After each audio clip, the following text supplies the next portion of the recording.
시청자 여러분 안녕하십니까? 한 주간의 북한 관련 소식과 함께 주요 이슈를 분석해드리는 통일로 가는 길입니다.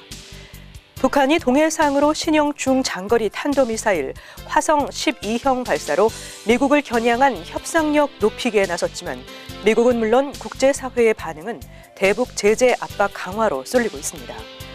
문재인 한국 대통령 역시 긴급 국가안전보장회의를 소집한 자리에서 북한의 미사일 발사가 국제 평화와 안보에 대한 위협이라고 규탄했습니다. 북한은 지난 14일 중장거리 미사일 발사를 통해 중국을 자극할 핵실험이나 미국이 레드라인으로 설정한 대륙간 탄도미사일 시험 발사를 피하면서도 ICBM과 유사한 기술 능력을 과시할 수 있는 중장거리 미사일을 활용해 대기권 재진입 기술을 확보했고 미국 본토도 타격할 수 있다는 위협의 메시지를 던졌습니다. 그렇지만 북한이 바라는 방식의 북미 대화는 쉽지 않아 보입니다. 미국 국무부는 트럼프 행정부와 여건이 되면 대화하겠다는 최선희 북한 외무성 북아메리카 국장이 13일 발언에 대해 대화 재개를 위해서는 조건이 변해야 한다는 입장을 밝혔다고 미국의 소리 방송이 16일 전했습니다.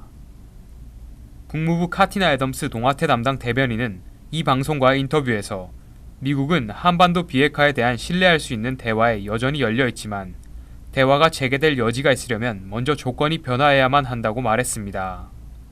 애덤스 대변인은 핵무기를 개발하고 위협을 고조시키는 지금의 행보로는 안보와 경제 발전이라는 목표에 도달하지 못할 것이라는 점을 북한 지도부가 깨닫는 것이 중요하다면서 북한 지도부의 이런 목표는 오직 비핵화와 대량 살상무기 폐기를 통해서만 이뤄질 수 있다고 강조했습니다. 향후 북미 간 대화 테이블이 마련된다 해도 이는 반드시 북한 비핵화를 논의하기 위한 것이어야 하고 이를 위해서는 북한 지도부가 핵 포기로 방향을 선회하는 것이 선결 조건이라는 뜻입니다. 북한이 핵미사일 고도화 위협을 통해 미국이 자신들의 핵 보유국 지위를 인정하고 대북 적대 정책을 포기하는 북미 대화를 주장해온 것과는 정반대 지점에서 여전히 서 있는 셈입니다. 북한은 세기를 이어온 미국과의 대결을 끝장내겠다며 오로지 미국만을 겨냥한 도발 행보를 이어가고 있지만 북한 핵미사일 문제는 이미 주요한 국제 이슈로 자리 잡은 탓에 유엔 등 국제사회가 제재와 규탄에 나서고 있는 상황입니다.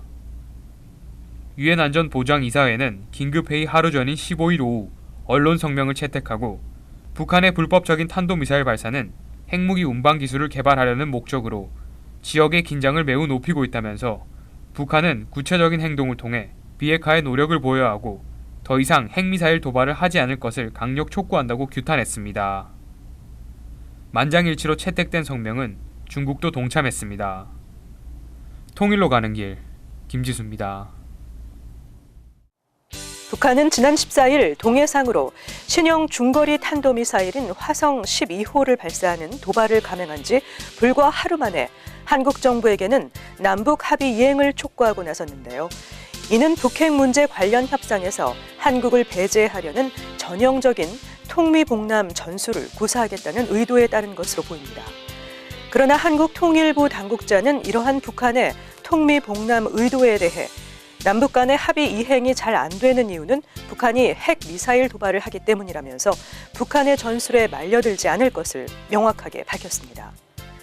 북한 정권으로서는 미국과는 핵 문제와 평화협정 체결 문제를 협상하고 한국으로부터는 경제 지원을 확보하는 상황을 염두에 두고 있을 것입니다.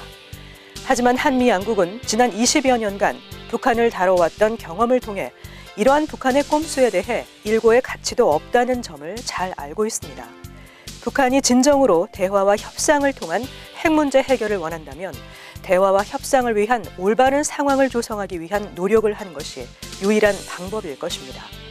더 이상 통미봉남이라는 꼼수는 통하지 않을 것입니다. 통일로 가는 길 오늘 순서를 마칩니다. 시청해주신 여러분 고맙습니다.